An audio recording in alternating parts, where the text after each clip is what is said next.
So before that happened, though, he had been trying to hit me up and stuff like that. And I told him, like, I don't want him to reach out to me. Like, stop calling me, stuff like that. He had made fake pages. And so when I started blocking those pages, he went through his grandmother and went through her phone or whatever and called me and stuff. And then I came up with the plan. All right, I'm going to convince this dude that I want to be with him so he can help me. Why? Because I knew he wasn't going to go to court voluntarily for me, because he be feeling guilty because, you know, he's a fucking felon, a repeated felon at that. He don't like to go to court. When he drive by police officers, he think he gonna get in trouble every time. So I had asked him and he wasn't willing to. So I started playing with him, like, you know, we could get back together and stuff like that, which I knew that we weren't getting back together, but I was telling him that at the time. And so there was I ended up messaging him that, like, you know, I love you.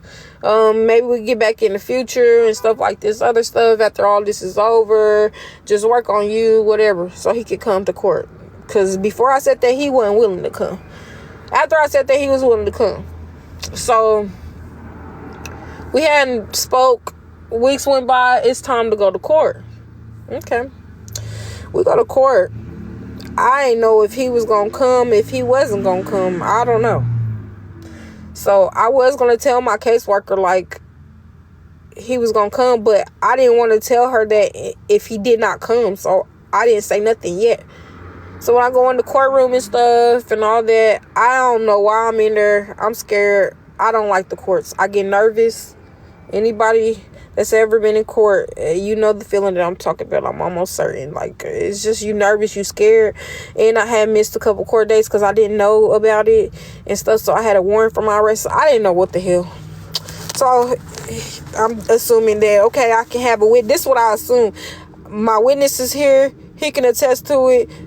Cousin says she ain't coming and stuff. She ain't even gonna try to come to drop it, even though she says she's not gonna come to any court dates and she'll let it drop. Just come and tell them that you don't want to, you feel me?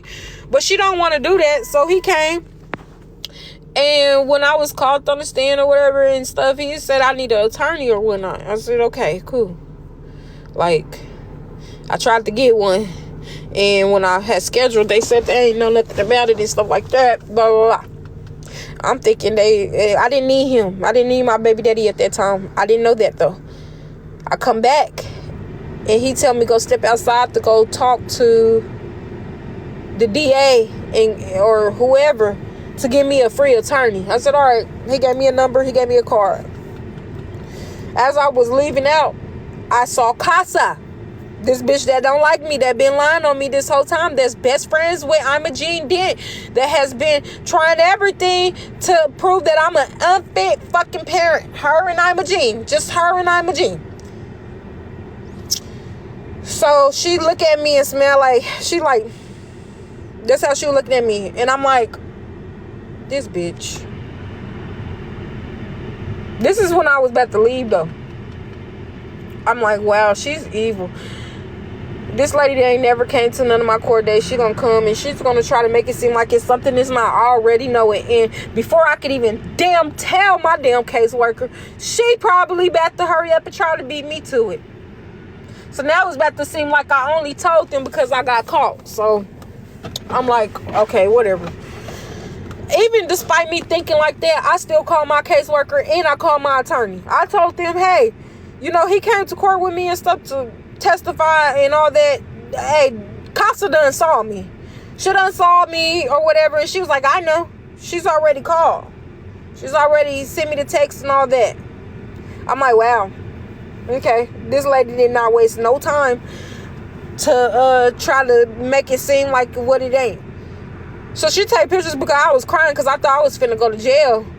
And if you ever been to county, you would know why I'm crying. I don't give a damn. People can say whatever they want to. I don't ever want to go to jail again. First of all, when I first went in jail and almost died, they wanted me to die. Like, I kept asking for medical attention. They purposely would not help me, and I could have died. And then not only that, the food nasty. It's just trifling in that motherfucker. So no, I did not want to go back to jail. Yes, I was crying, and yes, I was pregnant. So yeah, no, I didn't want to go to jail. Period. I just didn't, because I know I'm not gonna eat. I'm not gonna drink. I'm not gonna do anything until I get out. So, anyways. She took a picture of me and him, his arms wrapped around me, consoling me because I was crying. But since she was behind us, she made it seem like we was all cuddled up, which that ain't nobody cuddling up in court. What the be for real. I'm pretty sure my judge, he don't even play that shit. He's not gonna allow people cuddle up in court. This ain't the damn movies. This ain't no damn dates. But anyway, she had that or whatever. So then that's when they was like, well, because I talked to my caseworker. She was like, I don't really see like it's a big deal. Did you sit by him and stuff? I said yes, and he and I was crying and he consoled me and stuff. And she was saying like, I don't feel like that's an issue or whatever, but I have to take it up with my supervisor. Mind y'all, my caseworker was new, so she didn't really get to make decisions at all. Other people was making decisions for her.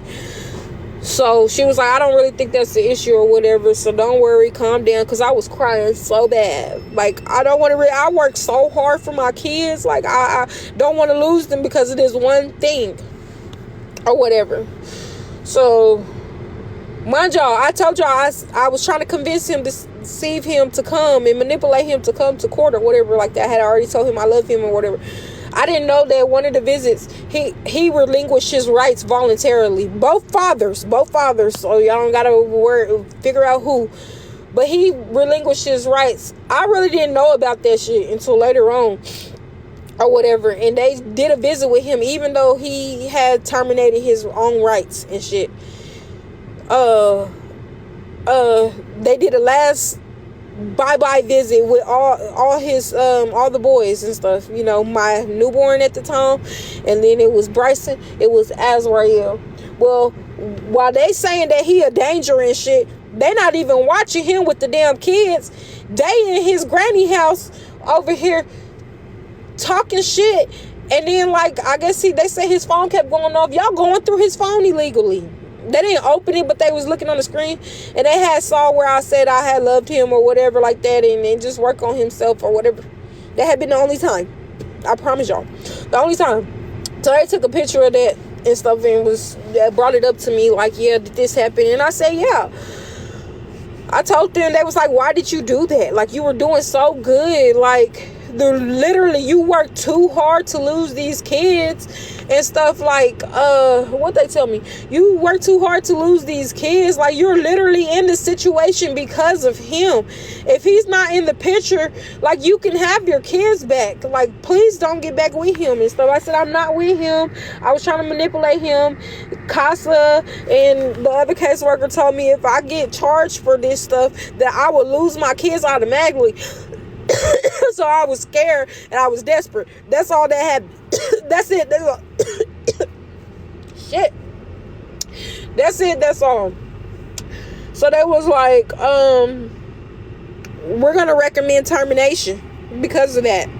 Like, we can't prove that nothing didn't happen. And Brielle's, we was doing visits at my house, my current house.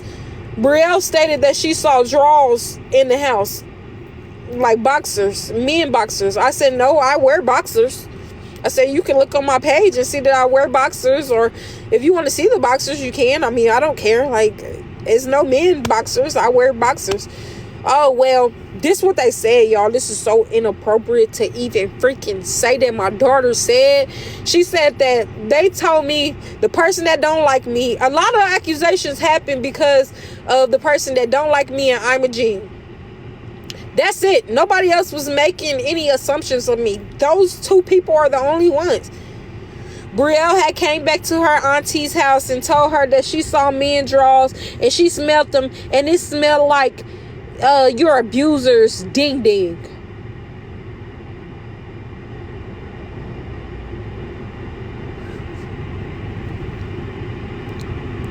How is you okay?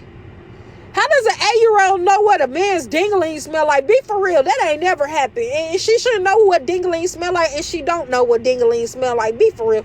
Like, now you're lying. And it said it smelled like a man in the house. Y'all were in the house with me and y'all said y'all did not see no drawers, which I confirmed that I did have boxers, so they didn't see that part. But you in the house and you say you didn't smell a men's scent, but yeah, I'm being accused of that, saying that she think that I'm back with the abuser. Do you know that I messed with Baldy since then? And the weird thing is that the Casa person knew that I messed with Baldy. Y'all all been hearing about the stories about me messing with Baldy. So bitch, even if it was men's draws, it would be Baldy's men's draws. But it wasn't his, it was mine. And I was willing to show that. So then at that time too, they was saying that, oh, you was prostituting online and stuff on TikTok and all that. I said, I'm never prostituted. Like, where's this coming from? Well, we got pictures of your explicit body. No, you ain't got no pictures of my body. Y'all, they got these rumors from Imogene. And she probably fucking made the pictures up too. I can't confirm or deny that. But she most definitely told them I was prostituting. And so they were like, kept saying that for months and stuff. Well, no, for a year. I'm like, I ain't never seen these pictures that y'all keep saying and stuff. Can y'all show me the pictures that y'all keep accusing me of? One of the caseworkers that I got along with and stuff, she showed me the pictures. Mind y'all, the private area was so nasty looking. I wanted to. I don't have an ugly tutu down there. And anybody know I've had nip slips on here. I got some big orangutan titties. So I don't have no perky titties. I ain't had perky titties since I had Brielle. Ever since I had Brielle, I had saggy ass titties. So you're lying. So I said, I'm willing to show y'all. What y'all want to see somebody parts? Like, that ain't me. That ain't my body. That ain't my skin tone. That ain't how nothing on me is set. And I showed her. Boop. Pulled my stuff out. I was uncomfortable, but I did it because they said if I was prostituting, that's illegal, so they would take my kids. So, oh well, I gotta show y'all. I gotta be uncomfortable. I'm gonna show y'all.